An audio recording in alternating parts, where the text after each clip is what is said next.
frontier. Ladies and gentlemen, the following podcast is Wrestling Daft and is scheduled for 1 hour. Maybe more. It has no real time limits, making their way into your ears. First, from a place called Barneston, he is the Pyramid. Rab Florence! It's going to be the funniest show ever because I'm all about the comedy and the money, baby. How much you can pay? And his partner, Fela Top End of Stevenson. From Mick City to Beef Community Centre, I've got stories that are going to blow your mind.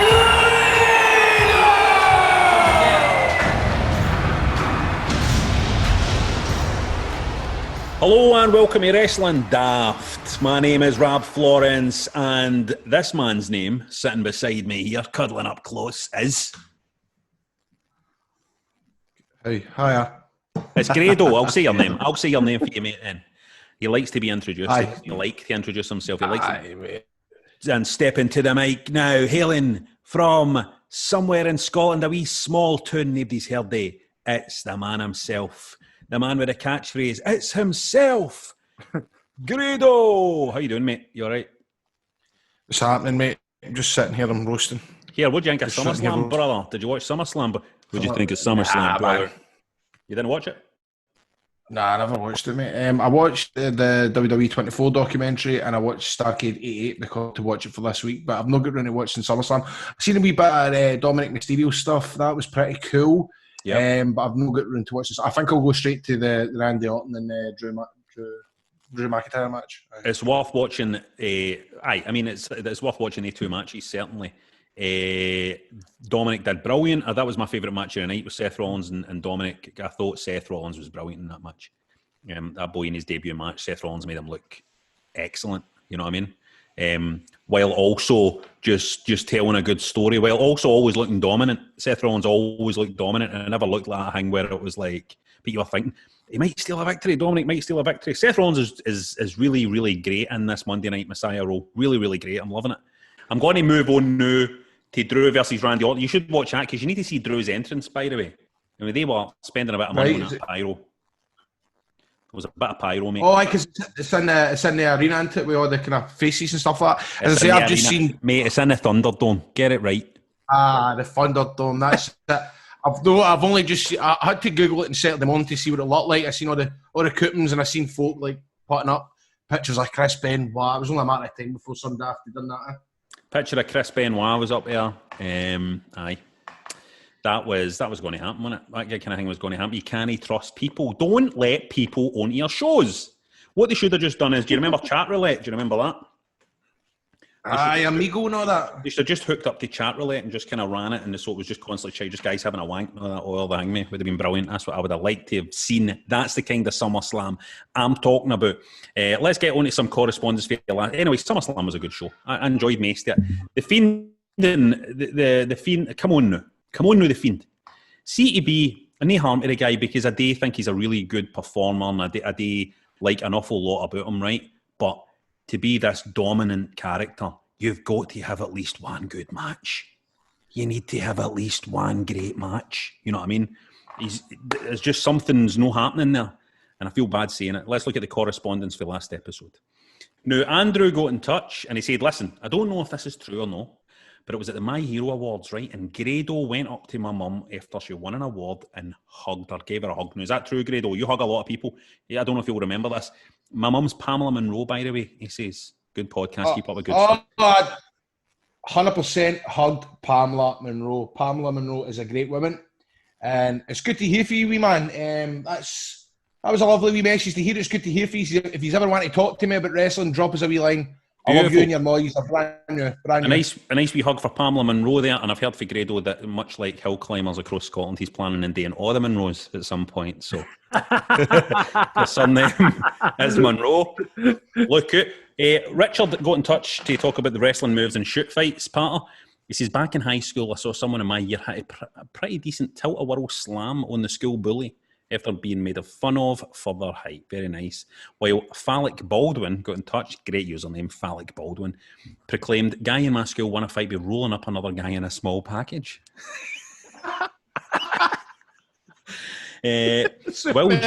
Will Jakes says, "Remember the WC Nitro game rants? This one's a class. Oh my God, I do remember this.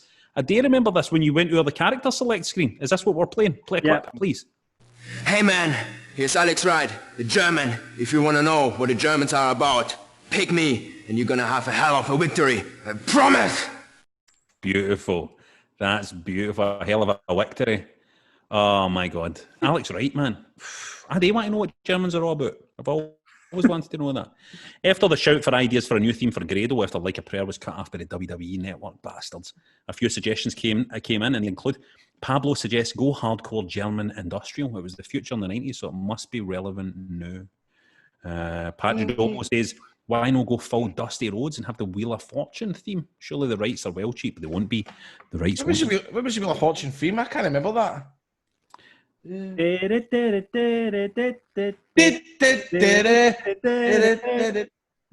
Oh, you're getting that sounds when you do that. It sounds like the Quantum Leap. Going for gold. The heat is on.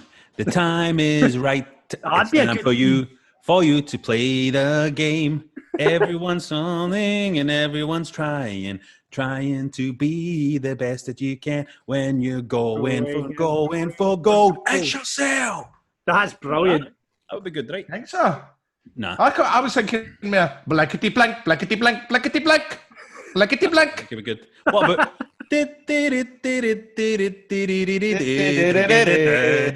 Oh well. X shall sell. Well, if me and Barrymore team up, that is the move that I'm going to use. Is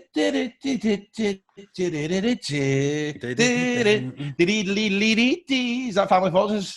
It's a Grado family. You should go for a whole Strike It Lucky themed gimmick.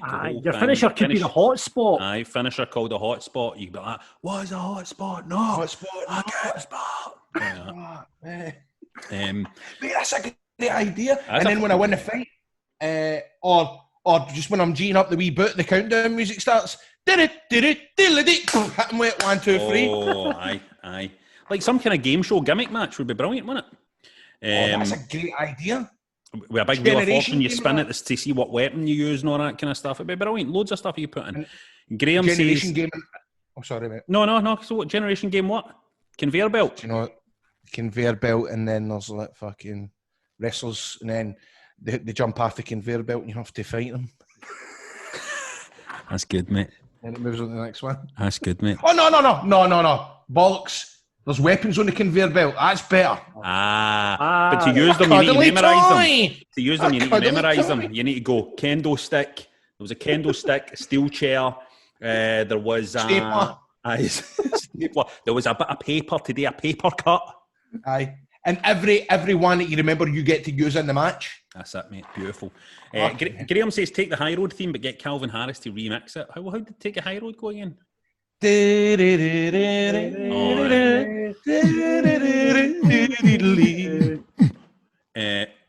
Jamie Kerr says a modernised version of the Only Fools and Horses theme. Swap the bum bag for a money in the bank size suitcase. The snapback for a flat cap. Just what are you talking about? The guy's struggling to get rights to use his theme, and you're suggesting things like Only Fools and Horses. Get a life, mate. You get that cheap though, Only Fools and Horses. No, you wouldn't, mate. David Sullivan would say, No, Only Fools and Horses theme you'd be all right with. No, mate. Very naive, mate. I done Comic Con with Woody Combe, sitting next to Woody Combe. Molly! Oh. Boise! Molly! Aye, yeah. Boise, yep. And I can tell you, man, he was charging about 30 knacker for a selfie. So I don't think that's dealing with this mob. So anyway, they're going to give you the rights. So don't worry, no chance.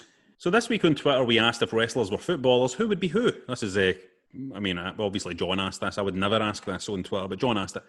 Greg Clark says that the Boers would be the Young Bucks, Terry Hurlock, the Ultimate Warrior, Vader would be Andy Gorham. Why would Vader be Andy Gorham? Love that, man. Bob Backlund be Jim Layton, Edge, John Terry. I don't see that. the fuck, Bob Layton and Jim Layton and Bob Arnold. That would you call him Ganglionese, John? What was his name? Ganglionese. Oh, aye. Matt Hardy. Yeah, we call something. Matt Hardy, Wayne Bridge. Did Bob Backlund maybe wear fucking Vaseline in his eyebrows or something? No. Brian got in touch and said Grado is Ali McCoist. Undeniable legend, but only to a small percentage of people in Scotland. That's no fair because A Shot at Glory was a worldwide smash, a film, so Ali McCoist was well known. He was, didn't even get nominated for an Oscar for A Shot at Glory. Big Mad Andy. I'm going to skip forward a wee bit here. Dave says Andy Carroll's Edge. Big Cass is Peter Crouch. Shinsuke Nakamura is Shinsuke Nakamura.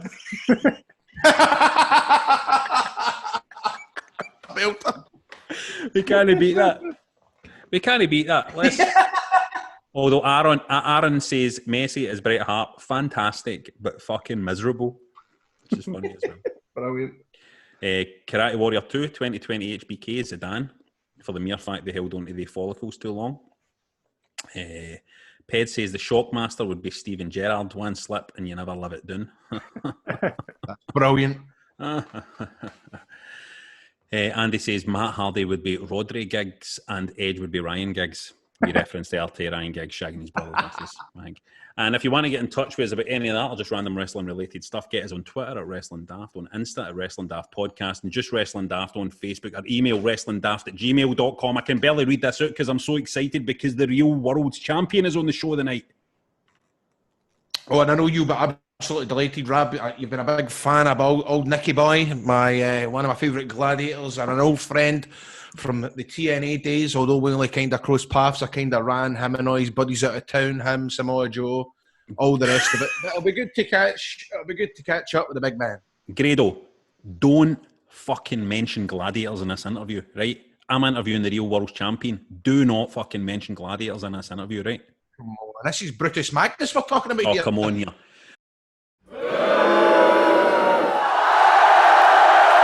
Every week, we like to separate the good for the bad in wrestling. Let's see what John's written this week. The people that wear masks in the shops for the people that don't. Well done, John. I agree with that one. I knew you'd like that one. What am I going to put over this week? This week, I'm going to put over Dominic Mysterio. It's as simple as that. The pressure, I'm trying to imagine the pressure of going out for your debut wrestling match in the WWE, facing somebody as good as Seth Rollins at fucking SummerSlam in front of your dad. Oh, and by the way, your dad's Rey Mysterio. Trying to imagine the pressure in it. Unbelievable. Oh, he's done well, but see, what I ask is, SummerSlam, was it filmed live or was it one of the pre-recorded things? Oh no, it must have been live because everybody was in Zoom, wasn't it? Mate, it was live. Of course it was live. Because you know what? I was going to sit there and kind of, listen, I've met Dominic and he's a brand new, he's fucking great wee guy. He was taller than me, to be honest with you. I was about to say, but come on, if he makes an arse, man, he'll just hit pause on the button and go, right, do that again. But it was live, no, so it was live. Fair play, man. Fair play. Grado, we see the next big WWE pay-per-view, which I think is Sunday night, by the way. I think it's Sunday night. It's Payback. We should try and get on that fucking, on these screens. The Zoom thing? We should try and get on these screens, in the Thunderdome. How amazing would that be? If we were on it, right? I'm going to see if I'll message somebody, see if we can get us a wee guesting. I don't think that's how you go on it, but so let's see what the punters are saying. Ian wants to put over Pat McAfee for looking more like a natural wrestler than most of the AEW roster. Stephen's putting over Dark Order for being the butt, for being the butt of everybody's joke to absolutely destroying the Nightmare family. And Stephen is burying Keith Lee for not making it a hat trick of power bombs on Drew. Everyone else is going to bury the Thunderdome, so I thought I'd put something lighthearted. No. I bet you nobody buries the Thunderdome. Westy puts over Dominic Mysterio. He's going to do amazing as part of WWE. I agree. Chris wants to put over Rollins using Ray's wrestling gear for Halloween Havoc 97 when he faced Eddie. Genius, by the way. It's that wee attention to detail that makes characters great. And he wants to bury too many heel versus heel matches. Deville and Rose, Bray, Braun. It's difficult to back a match when everybody is playing heel. It's so true, mate. True. It's so true. The wrestling's supposed to be the babyface versus the heel. That's what it's supposed to be. Scott wants to bury WWE for changing Keith Lee's music. Oh, yeah. Yeah, Keith Lee's music used to be that really cool music to fit him, and then when he came out on Raw, Keith Lee's music was like, "Life is a mystery." I mean, what? He came dancing out and all that. It was weird. And Scott wants to put over AEW for making Brody Lee look like an absolute monster that he should be by squashing Cody. Good old Cody. Cody's always happy to make people look good, isn't he? Aye, Cody's great. Although he unfollowed me for Twitter, I just recently realised, so he can go and fuck himself. But apparently he's taking a lot of time off right now after AEW, after that show at the weekend. So I think that's a good idea, but I think that shows you, because he's so sensible, he's so intelligent, I think that's a great idea from now to take a wee bit of time off so that when he comes back, man, he's going to be, better than ever. I think it's going to be dead exciting for when he comes back. Do you think that's a good idea, mate? If I was taking some time off to rest and recuperate, I'd need to unfollow you on Twitter as well, Grado. You know what I mean? Because you get me too amped up sometimes. You get me too. I've left Twitter anyway. I'm done with Twitter. You actually? Yeah, I've left. No, you've not. You'll notice I haven't tweeted in like 10 days or something. I'm done. So they say something to you? What? No, I just decided. I just decided. It feels as if you go on it and it's just your mood gets worse and everybody's fucking moaning, and I'm just mate, so right, man. You're so right. It's like I know, and I've had like something because Sport were tweeting me yesterday morning. You know what? When I've got the fear about going on having to reply, but like I don't know. It's just mate. You're so right. There's something about Twitter that's just puts me in a bad mood. Right, guys. If there's anyone listening to this podcast, send us a lovely wee tweet to cheer me up. But also, I think we need to maybe put a wee bit. I hate Facebook as well, but I think when you're promoting something, I don't know if Twitter's great for promoting stuff anymore. I think maybe it's like we need to have a Facebook page. We've got a Facebook page. Oh, David, that's sorry, I just wrote it out a minute. I read it out a minute ago. Right. John wants to put over a ladder match at TakeOver 30 and Asuka and Sasha Banks at SummerSlam. And he wants to bury the fans that complain about anything if it's storylines, gimmick changes, match. Just let it ride it out and then judge it. Ben wants to put over the backstage clips during Impact, put the wrestlers who are much better than the boring segments of AEW and WWE do, and wants to bury Josh Matthews, reacting to the ouch matches when his co-commentator is, speaking, ruins a good Ian? He's a wee pain in the arse, him. Ian puts over Dominic Mysterio competing in his first WWE match and wants to bury the bell ends that are abusing the good nature of the WWE Thunderdome and putting ridiculous things on their camera. Grado, we need to go on that. Tommy wants to put over the Orton and McIntyre feud. I like it. Feels like a proper feud for Attitude Days. John said that to me off the record earlier, or maybe it was on the record. And he wants to bury Underground. Can't be bothered with Shane shouting every 2 seconds during fight. Shut up, mate. Shut up, Shane. And Andy wants to put over Roman Reigns' dentist for having a bloody good sense of humour, providing the WWE Universe with a much-needed laugh during these uncertain times. Grado, have you seen Roman Reigns' teeth? Looks as if he can chew an apple through a tennis racket, Christ. What's going on there? What's happened to his teeth? Is he getting new veneers or something? What's going on? I think they must be veneers. They definitely look like veneers. I can't understand. By the way... Sorry, Grado. Carry on. No, I was just going to say... I put money down for veneers a couple of years ago. Ever tell you this? No. Aye. And, I put a brace in, and when I had to wear this brace for 13 weeks, but maybe something like that, kind of on. So it lasted 4 hours. My ex-girlfriend goes, take that fucking brace out.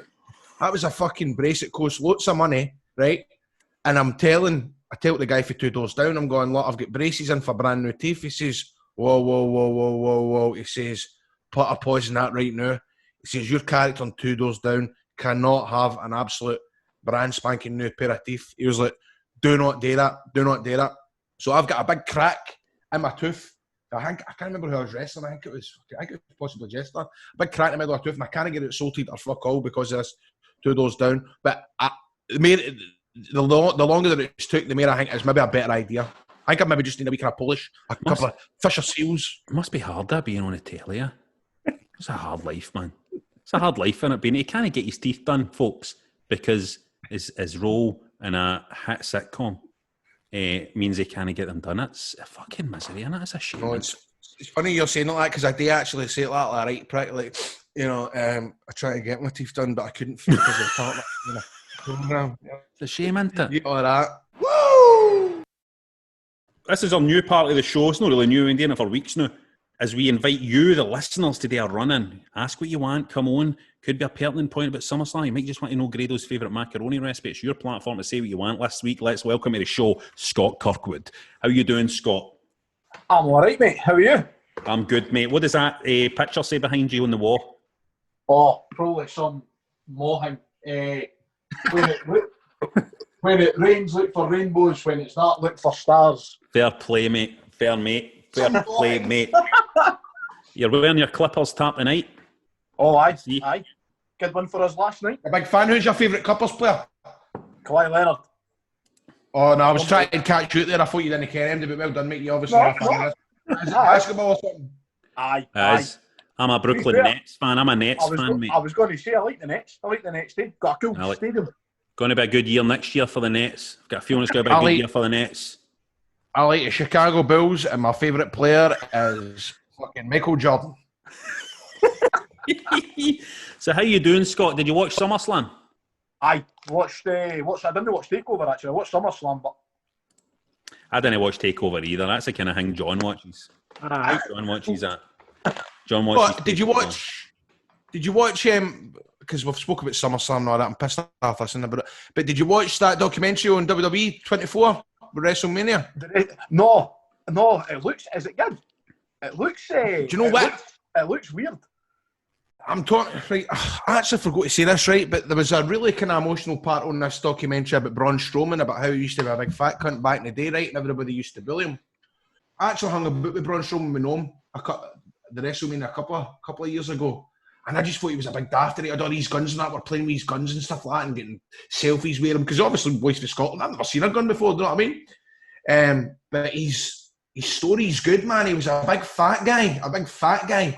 And he went to the gym one day and told the guy, says, look, I'm fed up getting the piss taken out of me for being a fatty. Going to sort me out. And the guy trained him up. And then now look up, now he's Universal Champion. So I'm just sitting here thinking, man, I'm fatty. No, he isn't. No, he isn't. Your story's fucked. The story's fucked. He's like that. Well, it's so inspiring, isn't it? Because he was a big fat guy, now he's Universal Champion. No, he isn't. So that's that, mate. You've not watched SummerSlam, you don't know. It's actually now another fat guy that's the Universal Champion. It's an even fatter guy. It's the Fiend. It's the fucking Fiend. The Fiend. Oh, aye. I like his leggings. I like his black and white leggings. See, when he came back, he looked like $1 million. The Fiend. He'd shed some amount of weight. Now, I'm not one of these guys. I don't think there's any problem with it. You know, I like big guys being heavy in the ring. You know what I mean? But he frustrates me so much, man. He frustrates me, Bray, because I've just got a feeling if he was to shed that weight, man, I think he would be such an explosive wrestler that fucking does my box. Do you know what I mean? You don't think that about me, no? I like you the way you are, Grado. Scott, what would be a good entrance theme for Grado? Oh, an entrance theme tune. What's that one? What's the one that they did? Grado. What's the original song for that? The one that I had on last week that Dave made? Aye. No. Aye. What's the original? The original song one for is DISCO. Is the original one. We'll go for that. Aye, what does that go like at the start? Does it go? Yeah. Aye, that's the one. Or is that no Daddy Cool? Daddy. Oh, not Strike It Lucky again. That's fucking weird for us. Here, Scott, wait to hear this. See you on the match tonight. Fuck's sake, man, I'm out of it. See you on the show tonight. We've got the real world's champion, Nick Aldis, on the show tonight. The NWA heavyweight. I've seen the photo. Very buzzing for that. He's class. That's very exciting. He's fucking brilliant, isn't he? He's brilliant. I'm going to try and no bum him up too much. I think he's brilliant, right? I think he's... And let me tell you, what I won't say to him is this. I didn't even realise how good he was, really, until I started watching NWA Power. I'd kind of, he'd kind of floated in and out of things and never really noticed, but wow, he stepped up. I can't wait to talk to him. Scott, would you like to actually make a point or ask the boys a question? Sorry. Oh, I forgot about that. First question's for Grado. It's a kind of stupid one, but I want to ken. We might have ken for months. What was Michale Barrymore's recipes like? Were they actually decent? Recipes for what? Recipes for disaster? Fucking recipe for disaster is good. Was it the macaroni and cheese? No, he never gave me... I don't think there was a macaroni recipe. It was for a sausage casserole, funnily enough. I don't know. Aye, what does see if I can still find it? Good Get it up in the Patreon. Get it up in the Patreon, mate. Yeah. The fucking Barrymore recipes. Actually, see if Michael Barrymore will do recipes for the Patreon. Say we'll sling him a £2 a recipe. He'll probably go for it. I know he's not got much work, has he? So that's what you wanted to know. What Michael Barrymore was recipes he was giving me, aye? I respect don't know. that, mate. Or were they good? Were they good? Grado, was the sausage casserole Were good? they decent? Aye, because there was tatties in it, and it was a kind of.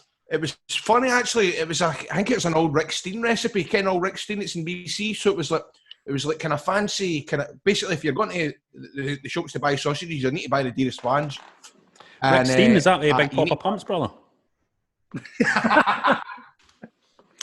The sausage casserole was really good. The only problem is when I tasted it, I blacked out and woke up like 2 days later. Right, cut that. That's enough. That's my pal. Any other questions, Scott?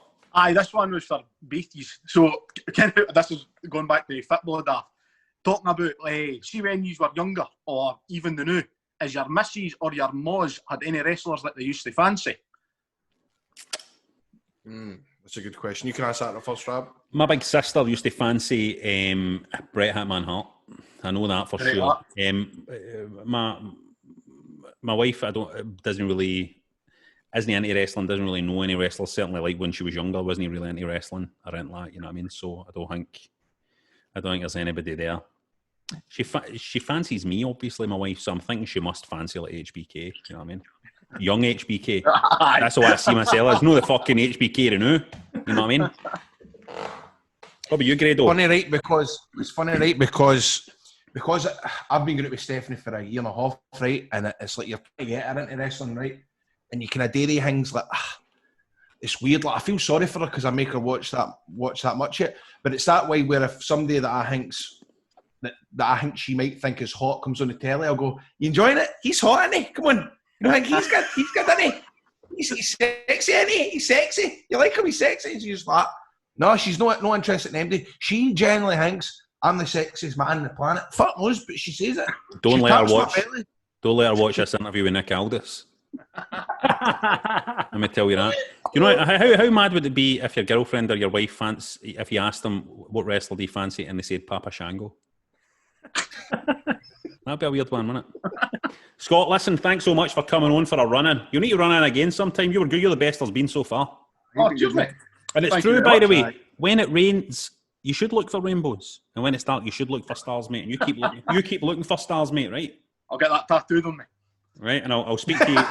I'll speak to you next year when the Clippers and the Nets are in the final, right? Aye. No worries, mate. See you later on. No worries. See you later, man. No, bye. You just made the list! It's time now for our list of wrestling daft. I'm so excited. Listen, let's just get through this quickly because we're going to be talking to the real world champion. Fuck these lists. Every week we ask for you guys to vote on our list of wrestling daft. This week, just for the hell of it was a choice between the best or the worst wrestling catchphrases.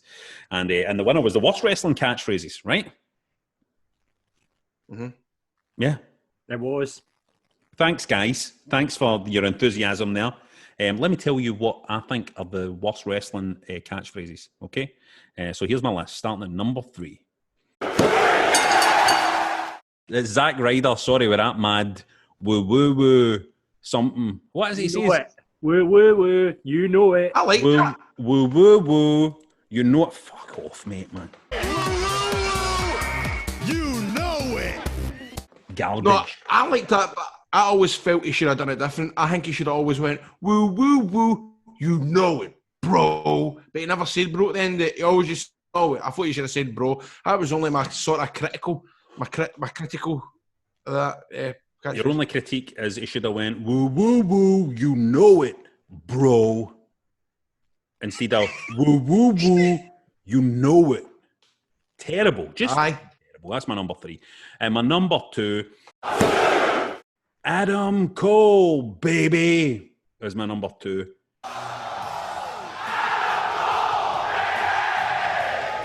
An absolute shite catchphrase. I think that's good, man. If it because of the way the reaction the crowd gets it, I think that's. I don't agree with you. It's wrong. Adam Cole, baby, and for this wee guy, but it works. See, I wasn't a huge fan of Rob Van damn either. Just kind of Like think, that, no? be a bit creative, you know what I mean? And by number one, Perry Saturn's Mind Over Matter, I Don't Mind, and You Don't Matter. Do you remember that one? No, I didn't even know he said that. I thought Perry you were going to say, Saturn Perry Saturn used to say after these matches, mind over matter. I don't mind and you don't matter. Right? Which I always used to think to myself, what kind of wrestler says, I don't mind? Like, what kind of, you know, how does that set anything up? I don't mind. Yeah. You don't matter. I don't mind. It's garbage. Terrible catch. Anyway. is that your number one? That's my number one, See, there was two, right? I want to mention two, right? I never ever go, don't hate the player, hate the game for Booker T and WCW. I still don't get it. Does that mean don't like the wrestlers? Don't hate the wrestlers. Hate the wrestling? No, I mean, don't blame me. It says, don't blame me. I'm just being like, it's that kind of thing of shifting blame off. It's like, don't hate the player, hate the game. It's just like, I'm just playing the game. I'm just like, this is the thing, mate. I like that catchphrase. All right, because see, I thought it meant like don't hate the Fitbit player, hate the Fitbit itself. But all right, well, it's kind of like that. It's kind of like that. Right. It's like, don't blame me. That's just the way the world is. It's kind of like that. You know what I mean? I like that.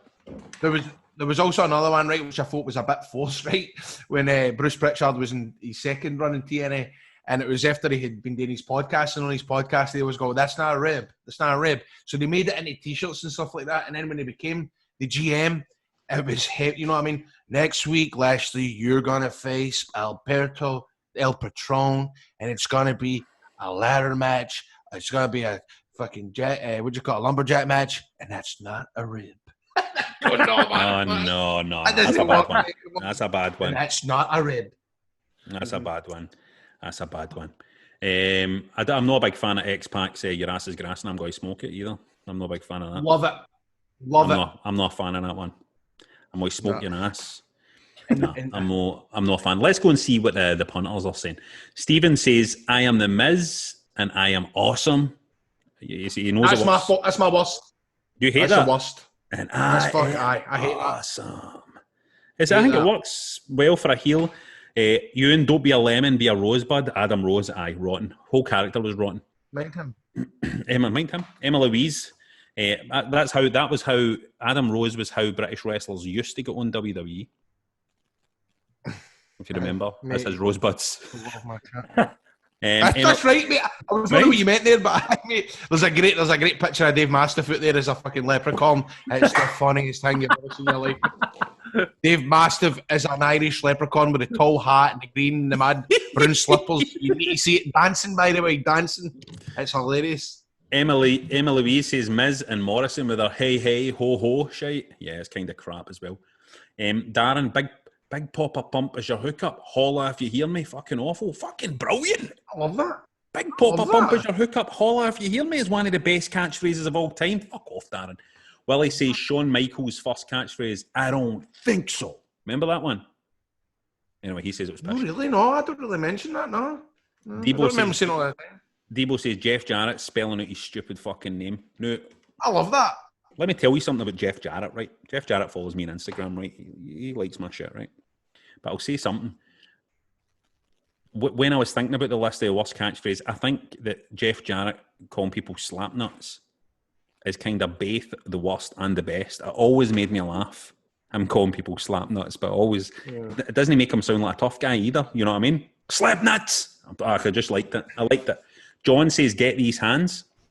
For Braun Strowman, I like that, but the phrase can get. I like Braun Strowman. He says, but the phrase can get in the bin. I don't like "get these hands" either. It's stupid, isn't it? John says, "Stone Cold Steve Austin's what catchphrase was fine for the first few months, but eventually just became annoying as fuck." Now that's an interesting one. What do you make of what, Grado? What was superb at the time? I bought the T-shirt. I remember buying it at the SEC in May the 5th, 2002. Me and my mate went to that show. What a fucking show that was! But it ruined wrestling for years, didn't it? It was a pain in the fucking arse. It was a pain in the arse, but what a catchphrase though. And looking at the watch, all right, fucking hell, man, that was good stuff. But it kind of did feel. Yeah, Rab. Sorry, mate. No, you go. No, it's just because there was one that see me there. Hugh said Vicky Guerrero's "excuse me" has to be number one. Now that was one that I did hate, right? As a wee guy, I fucking hated that, right? However, when she came back at the Women's Royal Rumble. Excuse me! I don't think I popped as hard that night when she came back shouting excuse me. I thought that was superb. A very effective catchphrase. Chris says it's got to be DDP and WWE with his, and that's not a bad thing. That's a good thing. I like that. Oh, I was all right with that. And Scott outrageously says, "You can't see me," for John Cena. Yes, we fucking can, John. He says, "You can't see me" is a great catchphrase. Great catchphrase. So there we go. Do you know an underrated one? Rick Steiner's. What was his again? You want some? Come get some. You don't like me? Bite me. Oh no, no mate. That was garbage. That was garbage.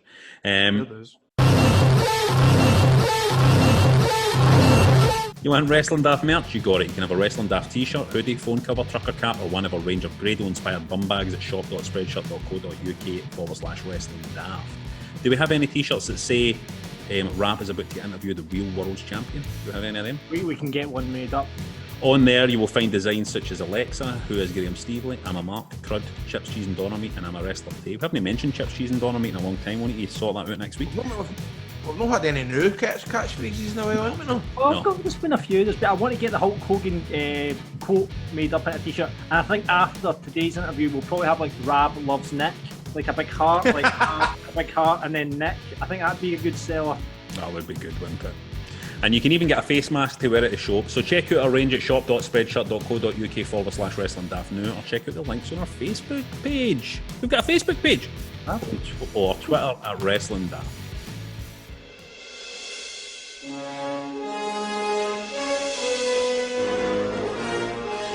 And now it's that point in the show where we jump in the Wrestling Daft time machine and head back to the past to look at a pay-per-view for days gone by. And last week, our Grado picked out Starrcade 88 True Grit, which took place on Boxing Day. It was the 6th annual Starrcade event produced under the National Wrestling Alliance banner. Grado, did you watch the show? So I watched it the day, but I'm sitting here thinking, our folk actually listen to this, but the folk actually watched the show. I want to know, do we get any feedback, John? We get one reply. For a guy, and he said this was for Paul, and fair play to you, Paul, for actually watching it. He says, the crowd was red hot, wanting to see Culinary give Heyman a doing. Dusty and Sting versus LOD, wow. Steiner versus Captain Mike with Sullivan in a shark cage blocking the hard cam. So we know he definitely watched it, because that blocking the hard cam was a thing. Right, so... But what Paul said there is probably the thing that I took away from it the most was the crowd. I mean, they weren't quiet ones. That's what it was just, if somebody ever said to you, what was 80s wrestling like, I would definitely recommend them this show at least, because it was that kind of the 80s crowd that Cornette goes on about, you know, when people say, oh, there was a pop, and he goes, well, come on, you never heard a pop back in the 80s. That was it. Well, I'm a big critic of Cornette, right? I'm always moaning about Cornette. But there's a prime example of what Culinary was good at, was it in this pay-per-view, you know what I mean? That match was hot stuff. Came close to being the best match of the night for me, that match, because all the Paulie stuff with Jim Cornette was great. I've just mental seeing Paul Heyman and Jim Cornette chasing each other around the ring, you know, that was brilliant. Aye. Beautiful old school stuff, straight for the old school. There was some garbage on this show though as well. I just want to quickly shout out that there was some garbage. I wasn't a fan of the opening match, to be honest. I kind of feel it didn't go anywhere. Didn't go where I hoped it would go. The Russian Assassins versus Junkyard Dog and Ivan Koloff was fucking dreadful. It was a dreadful match. It was weak. Steiner and Rotunda, wasn't a fan of that either, really. Sorry, I don't know why we're shitting on this event. Things Do you think there's MD on this fucking show that's listening to it going, you hear fucking Rab Florence just saying that show? Fucking there's a lot of rubbish. Do you think you hear Rab Florence having a go at Rick Steiner and Rotunda? And that fucking... Do you know what I mean? Do you think fucking Oliver Humperdink's in this talking about fucking... Maybe. Listen, a big step up though with the Wyndham and Bam Bam Bigelow match. So that's the kind of match I'm talking about. That's what I like to see. I thought it was a really good match. Sting and Dusty Rhodes, Road Warriors, brilliant. That was a hot fucking match. Super. It was amazing. Wow, that was a tag team match. That was a match. Loved it. It was, you know, there was Sting. I don't talk about Sting enough. You know what I mean? Like, Sting is so good. I think you kind of get you talk about old school NWA and WCW and stuff like that, and everybody always goes on about like Ric Flair and Dusty Rhodes and all that. But you only need to watch a match like that to just see how over Sting is, just how brilliant he is in that kind of situation.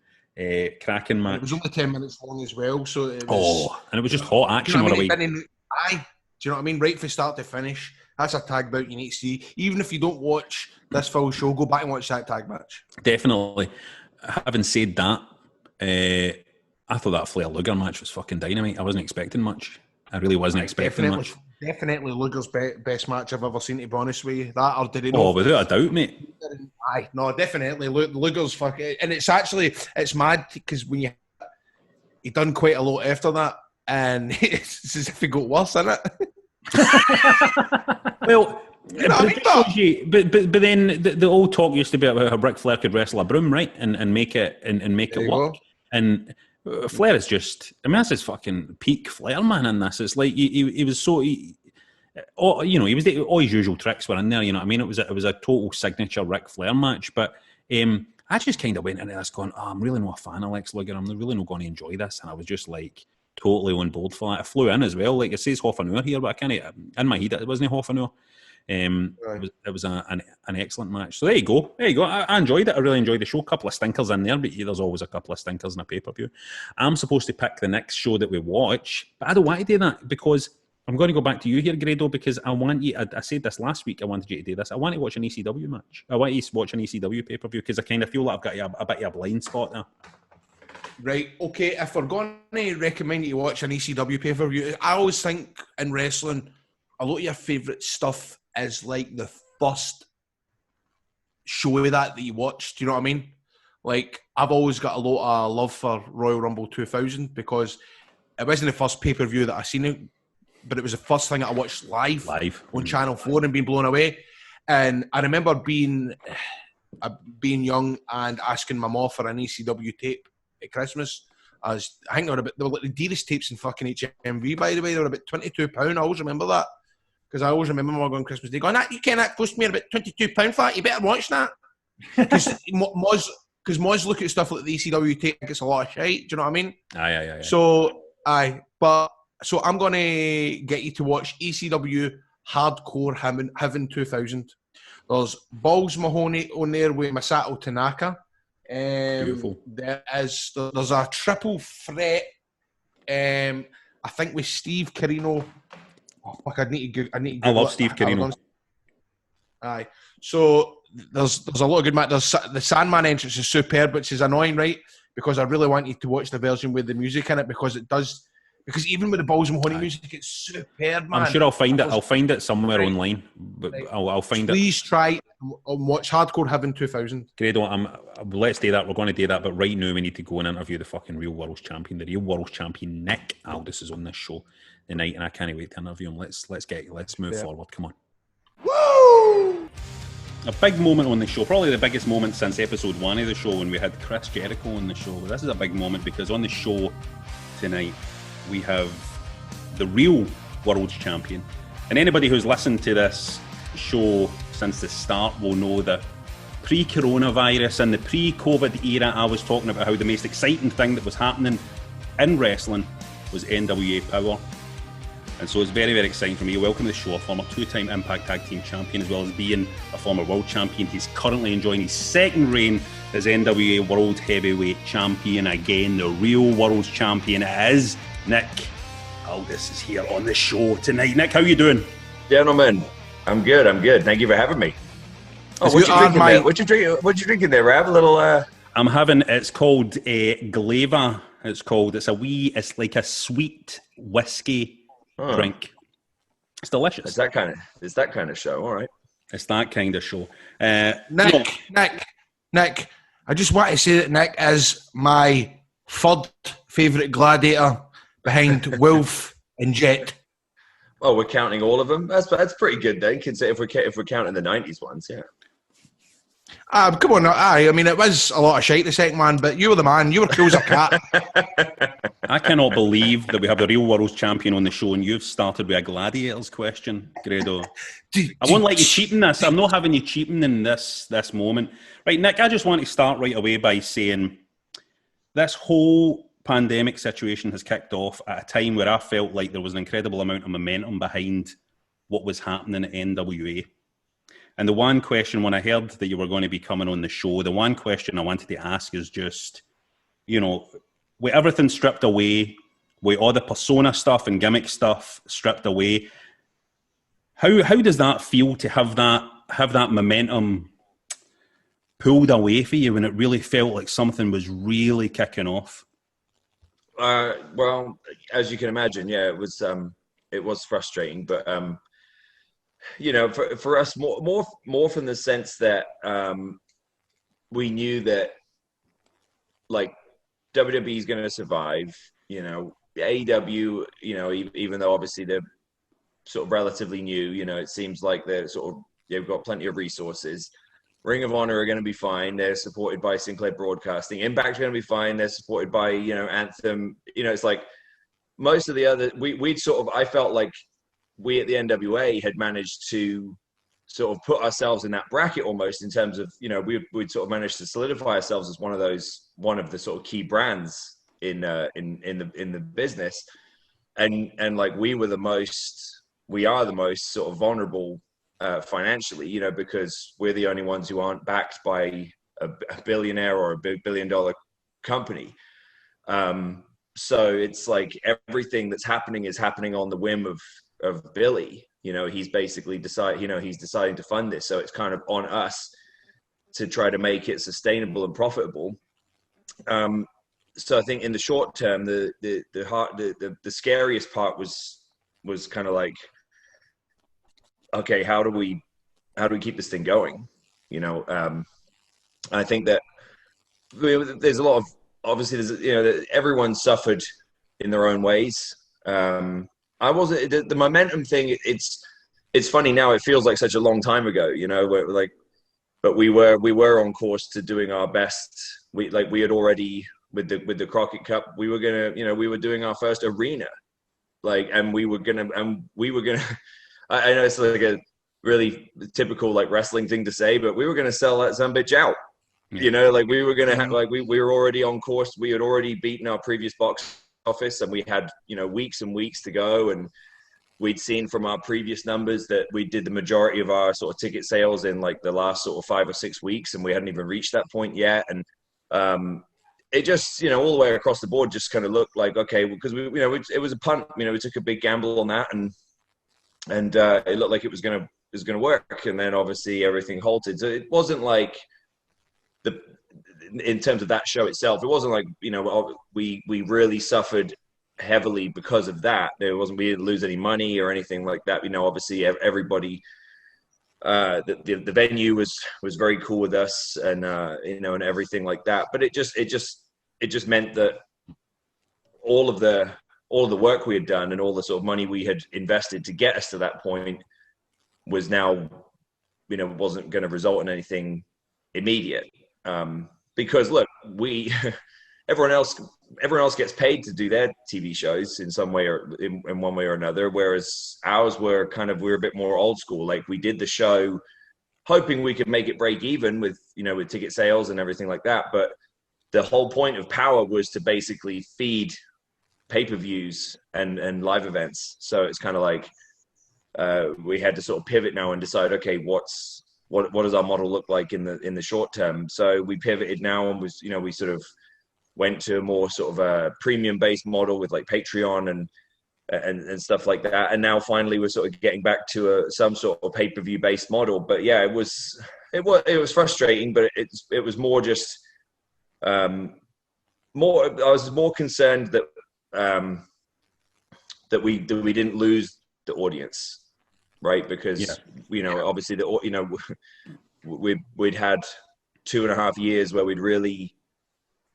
we'd gone from I said this in like the opening promo on Power, but we went from a punchline to a headline, you know, like to begin with, everyone was kind of like, oh, the NWA, like, oh, what's that? Oh, yeah, whatever. Yeah. And then, you know, within a year, it's like All In, and then we're doing our own pay-per-views, and then we're doing Power, and suddenly everyone's like, oh yeah, no, the NWA, yeah, great. You know, and so we just couldn't lose that momentum. And I think that the one positive we can take from all this is that we've really seen that the core fan base that we have are like really with us for the long haul. You know, they've really sort of stuck their flag in the ground with the NWA. So we appreciate that.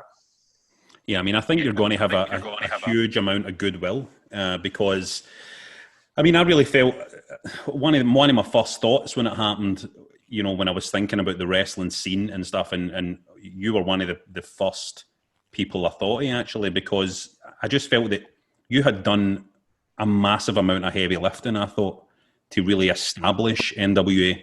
To the extent that, you know, because for me, somebody kind of growing up watching wrestling and stuff like that, the whole real world's champion, whenever I hear the term the real world's champion, I think about Ric Flair coming into WWE and, you know, and playing that whole thing. And it's incredibly massive shoes to fill. And I think I've never seen somebody fill shoes that big so quickly. It almost felt like it was an overnight thing for you. That's what it felt like, because you just really, really stepped up, I thought. So you were genuinely my first thought when this happened, because, like you say, these other companies have these massive resources. And I think the thing that was kind of magical about NWA Power when it was going through that run was that you could see that the workers there were doing a huge amount of heavy lifting to pull this thing up and pull it forward. And I think fans really, really could sense that. You know what I mean? I think they could sense that. Yeah. Look, one of the things that we, and I try not to cheese this up by throwing a load of catchphrases around, but one of the things that we throw around a lot with the company is traditional values with a modern delivery system. And a lot of that's evidenced, right? Because obviously we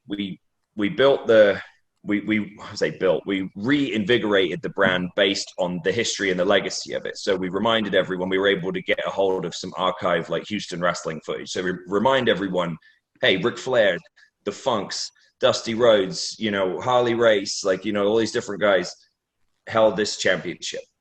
Okay, so that's step one. And we bring it forward. You know, we had to have credible, suitable guys who could sort of, to your point, I don't want to say fill those shoes. That would be inappropriate for me to claim that for myself. But I had to believe it in what I was doing. You know what I mean? I had to, you know, the only way that something like this would work, and I figured this out pretty much from the beginning, the only way we were going to pull this thing off was that when everything I said and did, I was going to 100% commit and 100% believe in it.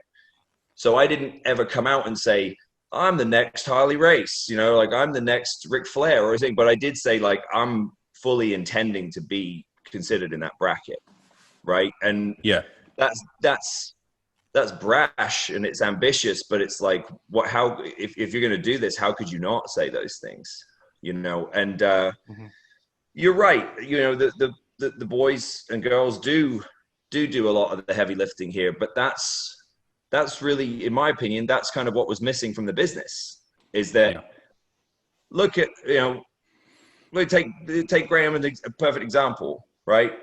No one else is going to tell him how to do Grado. Like, how could they, right? You know, it's like, but he would go a lot of places and they would say, okay, now here's what you're going to say. Here's how you're going to do it. Here's how you're going to wrestle, you know, and it's dance off. Let's have a dance off, Grado, dance off. Just, no, you're right, but you're totally right.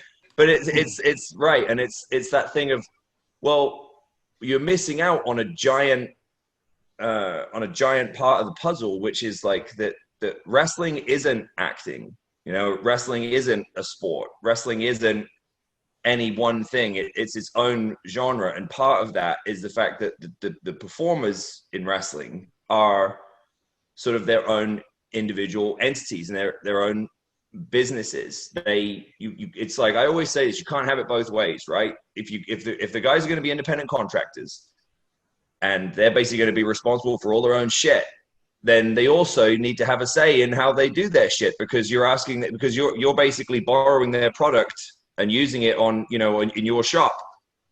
But it's on loan. When you sign a contract with someone, you're not their property, you're on loan to them.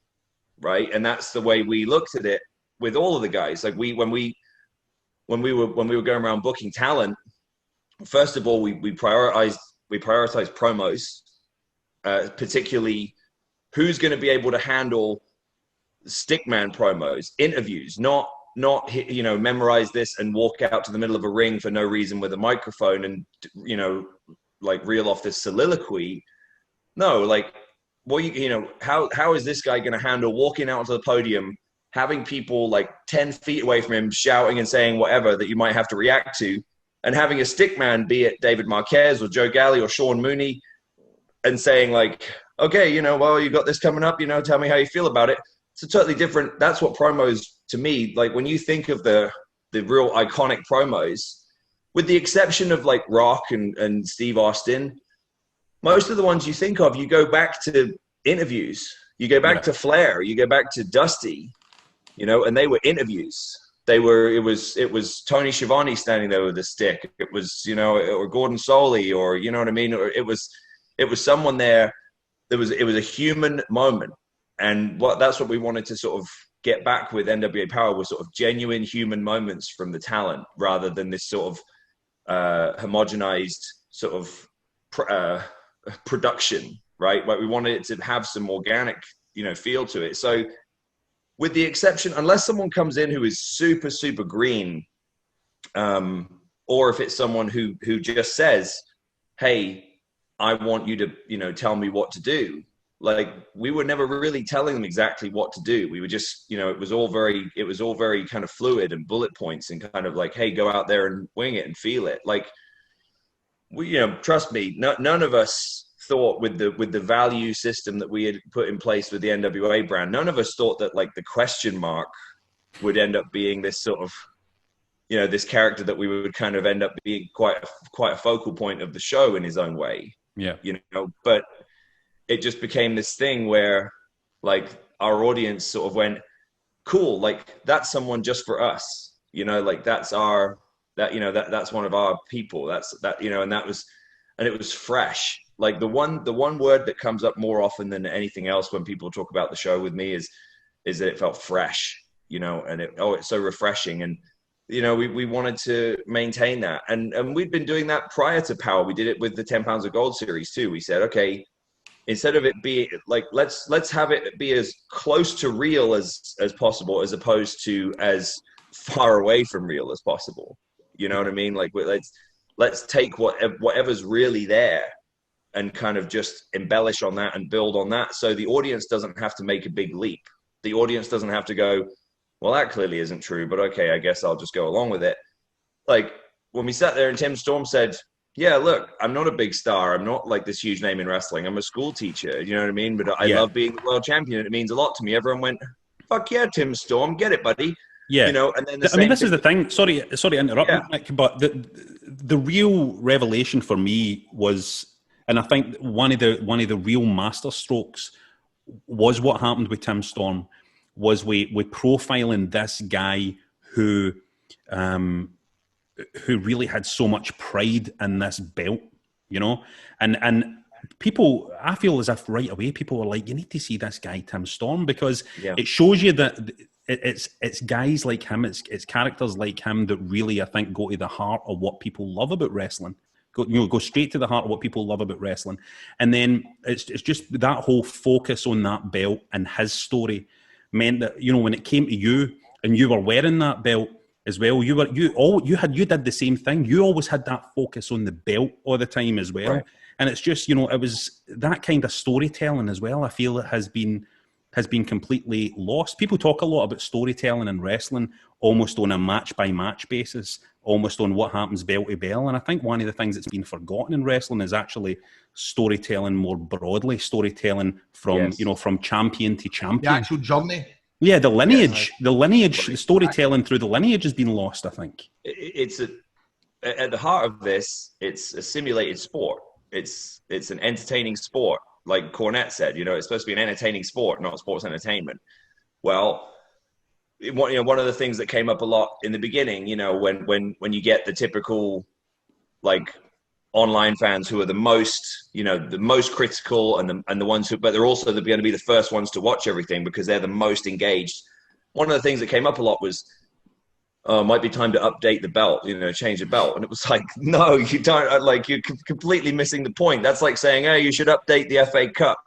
Yeah. Like, no, dude, like kids grow up wanting to hold the FA Cup. You know what I mean? They don't sit there, go, one day they'll change that cup and then I'll hold it. And whatever cup that looks like. No, kids, they grow up dreaming of scoring the winning goal in the FA Cup final or the World Cup or the Premier League. Do you know what I mean? Or like over here, it's, the Stanley Cup or the Super Bowl or whatever. It's like, they don't change the trophy because that's the moment, right? Like, and that's the thing. That's the symbol that links the past to the present, but it's also the thing that establishes the value, because it's like, that is the prize that makes you the man. And it's, and again, like what value would we have in changing it if we have all this footage of like Flair holding it and Dusty holding it and Harley holding it stuff and then me holding a different belt? It would be like, no, the whole point of this is like, it's to link it all together. On a personal level, Nick, how does it feel to hold that belt? You as a human being, as a fan of wrestling, how does it feel to hold that belt?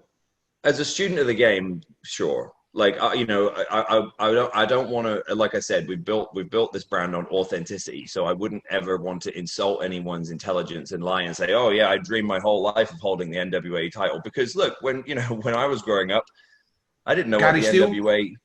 Yeah, we were, the WWF was the main brand. Yeah. Like, I'd heard of WCW, but I'll be honest, I was always kind of like, oh yeah, that's the other wrestling. And then later and then I would hear people talk about the NWA and I would think, I wonder what that is, and it was only way later when I really became a student of the game. And one of the first guys that Bret Hart was really my first hero, but like, once I really sort of got in my head, like, I think I want to do this, I had this sort of self-awareness even from the beginning that I'm probably going to be a better bad guy than a good guy. Like, I sort of had this self-awareness even then that, okay, number one, you're English, you're going to go to America. I'd laid this out in my mind. I'm going to go to America, but there's no way that Americans are going to sort of take an English guy as I'm not going to be The Rock. They're not going to go like, oh yeah, he's our guy. But I could be Triple H. I could be the guy that sort of has everything that he has, but he's just a bit more of a dick about it, and so I started studying Hunter a lot. And one of the things that I heard a lot in comments was like, shades of Harley Race. So then I started going studying Harley. And obviously I knew who Ric Flair was, but then when I really started studying Flair, and because as a kid, again, you see this crazy guy with the white hair and he's cutting these crazy promos, you just kind of go, oh, okay. But it was, then when I started really studying him, I started going, holy shit, this guy's the best that's ever done it, And so, slowly over, in those sort of formative years, and then I broke into business when I was 17, but like probably from about 15, to, up until when I really started to get serious, that was a lot of my sort of influence subconsciously was, okay, Harley, Flair, Hunter, Bret, like the guys who I thought that, and even Hogan as a heel, like I started watching guys and thinking I could do those kind of things. Like I could be like that, and I can put my own flavor on it, my own spin on it, and sort of make it my own. So did you have any real kind of direct inspirations for your run in NWA Power, your heel persona? It really, and I don't think I did this. It wasn't like I set out from the beginning and said, I'm definitely going to do it like this. But there was always going to be shades of Flair in there, because the thing with being a perennial champion, like the two guys in the NWA who were the sort of real perennial champions, or at least in the postmodern era, were Flair and Harley. And I think the reason that they were able to do that is because they were able to create a situation for themselves where they were the heel, Like people were like, God, this guy, you know, like in Flair's case, like, God, this guy's brash and up his own ass and he thinks a lot of himself. And then with Harley, it was like, God, this guy's a bit of a bully and a bit of a dick and a bit like, you know, a bit rough around the edges. But both of them, they were also respected. Like people, you know, people had this thing where they went, I'll tell you what, though, you know, that's a world champion. Dresses nice, you know, treats the belt with dignity, you know, represents the company, represents the brand, represents the whole locker room. If you go back and listen to a lot of Flair's promos, he talks about the whole roster. You know, he makes sure to remind everybody that there's a whole roster of like world beaters back there, because it not only gets them over, but it also establishes the fact that, and I'm number one. So what does that make me? So I borrowed a hell of a lot of that because I understood the psychology of it. You know, a lot of wrestlers are very like me. And you know, in my mind, being a long-time perennial champion, you almost have to be more like a team captain. Like you have to be the one that sort of goes, hey, everyone here is real fucking good. But at this point in time, I'm just a smidge better. So then everyone goes, oh yeah, you know, like, you know, because if you go, I'm better than everybody and there's not a single man who can take, you know, who could beat me. I'm like, okay, all right, well, I guess that's that then.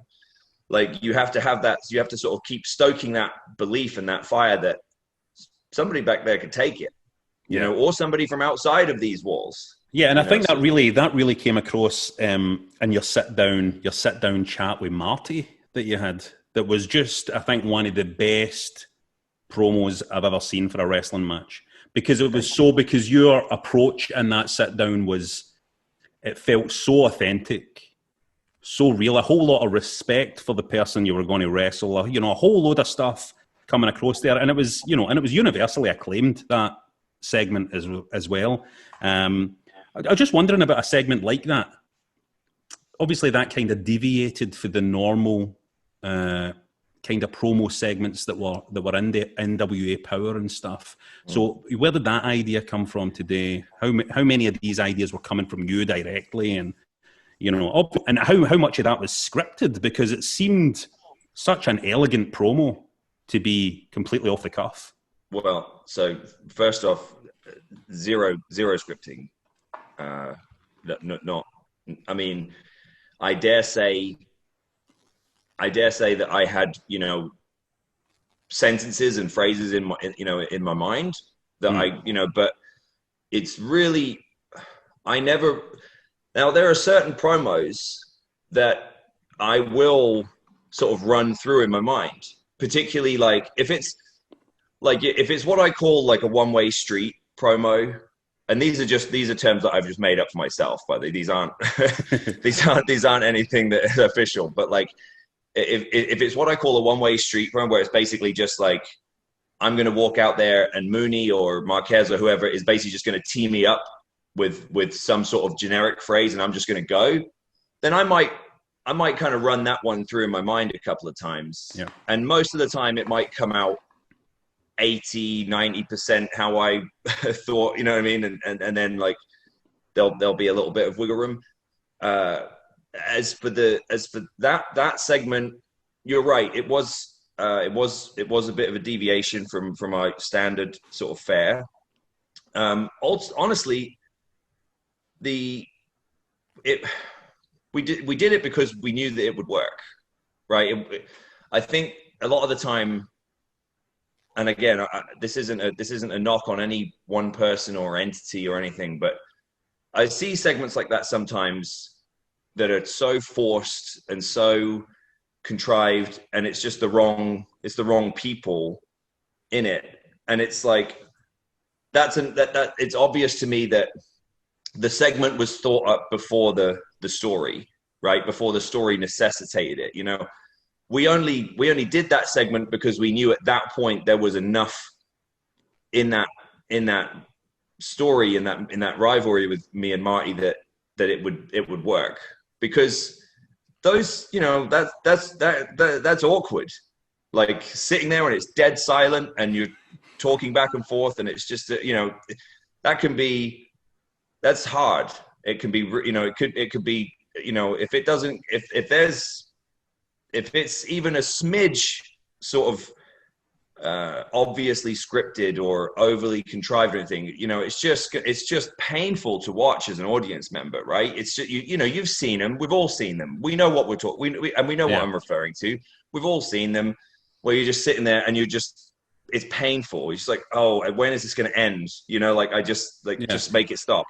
So it has to be like, that's the sort of thing where it has to only come when both parties are at a level where there's enough interest in them, where the story has enough interest in it, where the stakes are high enough, you know, where the intensity is there. It has to all be there first, you know. Yeah, but I think, like Rock and Austin did it, like that was great. I think in a sense, though, I don't think you're even giving yourself enough credit here, because one of the things that fascinated me about that promo was how powerful it was in the silences.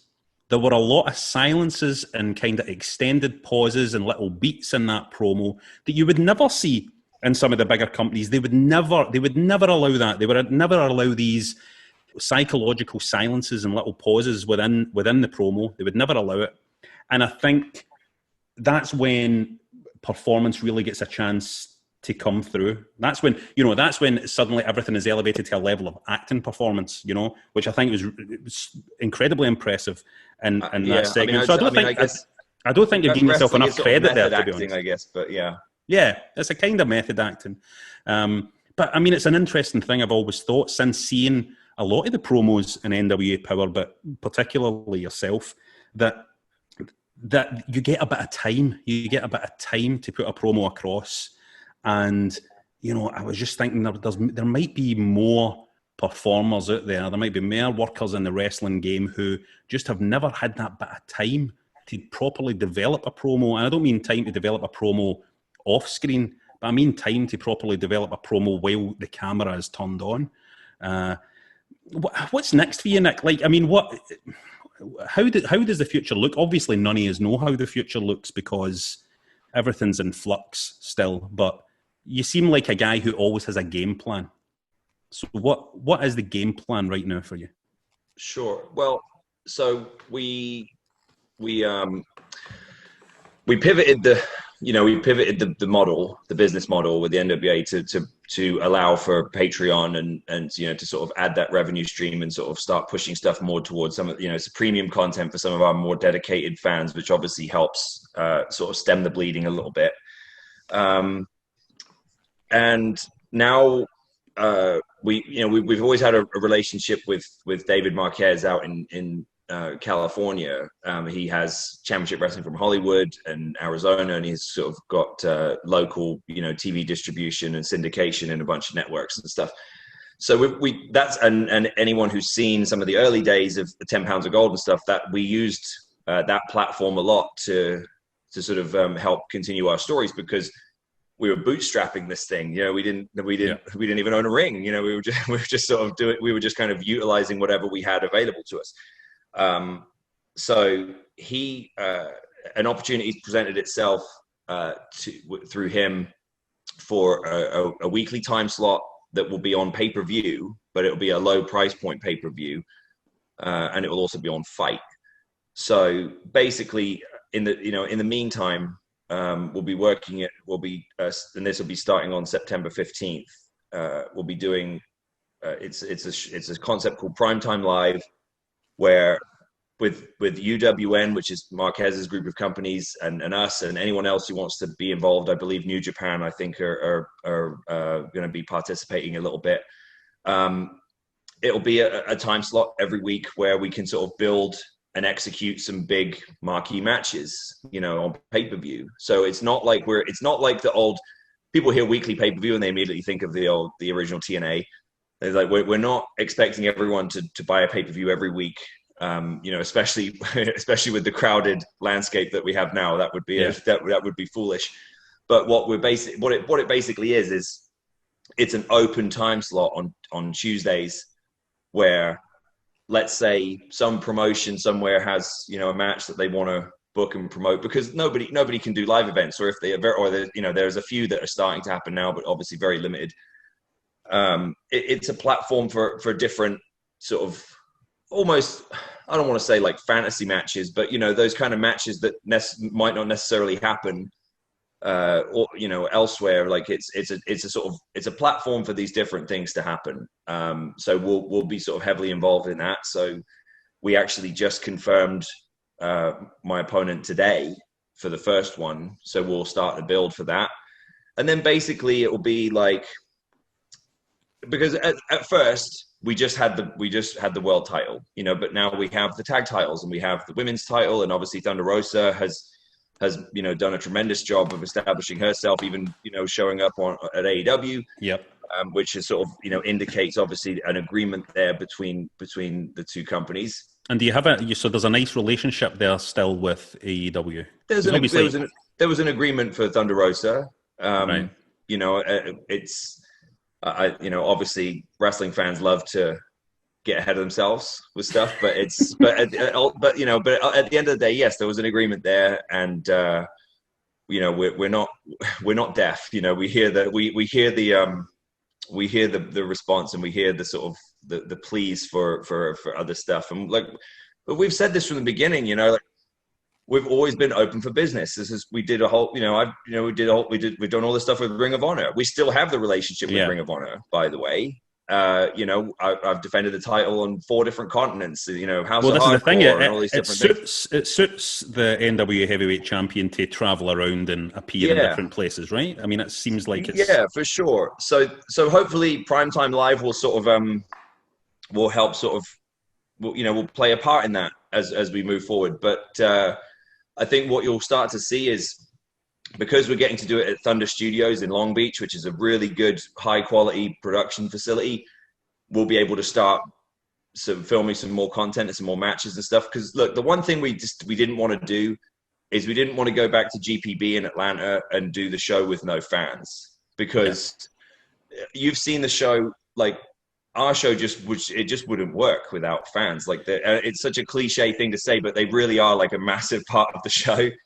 So it just wouldn't work. And you had that absolute magic with NWA Power where you could have a wrestler in the middle of a promo and you could hear one fan shouting something. Yes. You could hear one line directly from one, and you just couldn't beat that. You can't beat that. And every other company, the fans become this, just one big mass of noise. Whereas in NWA Power, it just felt so direct, the connection. Yeah, and we made sure that we had guys who were on the ball enough who could acknowledge that line, and that, because again, it was that one little thing that can remind everybody watching, this ain't scripted, because one person shouts out like, "You're a coward," and I go, "Shut up, fat boy," and it's like whatever, and suddenly it's like there's no way that was planned. Well, it's like when you go and see a stand-up comedian and they know how to handle a heckler.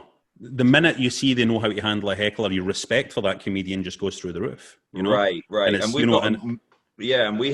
we assembled a murderer's row of promo guys.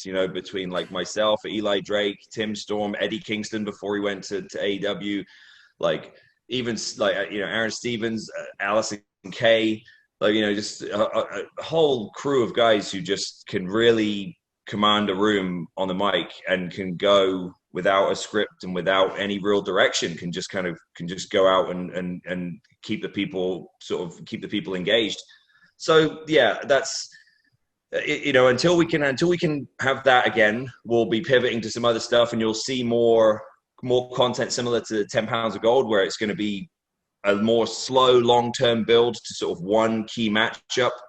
And then those things will sort of play out on Primetime Live. But then when we're there in Long Beach, obviously we can get a load of other matches in the can, and we'll probably get some enhancement matches and, some other sort of fun stuff and some promos and stuff like that we can then start kind of, start feeding our YouTube and Patreon stuff again. So it's been a frustrating and slow burn sort of few months to try to sort of figure out how to best attack this, because obviously can't break the bank, but now we're sort of we're but there's a road back. The road back is kind of exactly. Grado, do you want to ask a Gladiators question again before we wrap up? Did you ever see anybody for the old Gladiators come? Did they come and try and give you tips? You know how like Johnny Saint turned up on the sport in NXT UK. Did anybody come and go, now this is your time? Don't let us down. No, they did come, but no, they all just tried to steal the spotlight back for themselves. They did all come back, but none of them were like, oh, this is your time. They were all just like, hey, when can I get on screen? Typical Gladiators. Just a bunch of egomaniacs. And Nick, where can we see you? Did I see that you've got a wee bit of a relationship with Fight TV just at the minute? You're doing some work with Fight. Yes, I'll be doing some broadcasting with Fight.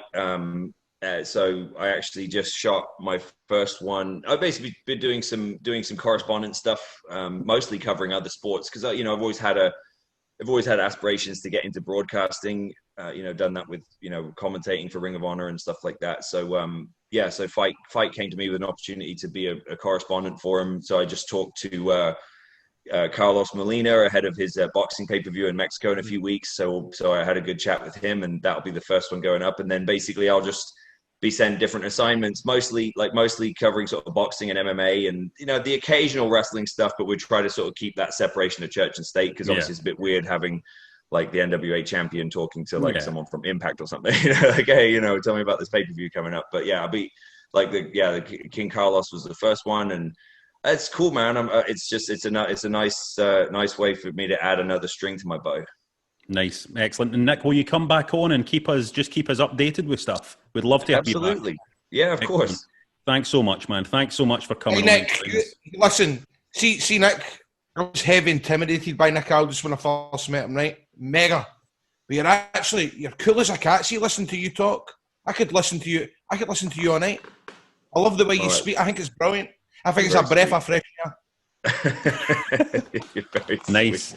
Thanks so much, Nick. Right, thanks so much. Hey, and I've been a big fan. I think you've been superb recently, man. I really, it's been an honour to speak to the real world champ. Thanks for coming on. Thank you very much. My honour. Thanks, guys. So that's it for this week's show. We interviewed the real world champion, and we'll get him back at some point because this guy's career trajectory is fascinating me, you know what I mean? I just kind of we'll get him back on and see, because really he could go anywhere and wrestle anywhere just now, which is interesting. But listen, please rate, review, and subscribe to our show on Apple, or get us on wherever you get your podcasts. Plus, remember, we now go twice a week. You can catch us on a Friday and the Mark's podcast on a Tuesday. Great podcast. The boys know what they're talking about. They keep up with wrestling more than we do, more than me and Grado do. This week you can hear what happened when Gary caught up with Eric Young. It's no Nick Aldis, is it? It's not the real world champion, but keep trying, boys. Better try harder next week.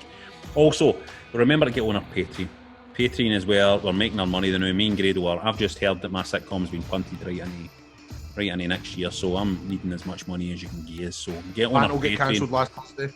Yep. If you're already on our Patreon, put your money up, man. Just fling another 50 quid in a month. You won't know. You don't need it. We need it. Patreon.com/Wrestling Daft. Check out the video version. See we reviews, see we interviews, we things that we fling up on Patreon. That's how we interact. And why not buy yourself a t-shirt? I know. Get yourself a Rab Loves Nick t-shirt. shop.spreadshirt.co.uk/Wrestling Daft. Grado, as ever, it's been a pleasure, my friend. It's good. The nights are fair drawn in, so it's about time you go up the road. It's your sell. It's your sell, everybody. Thanks for listening. 11. Audio Frontier.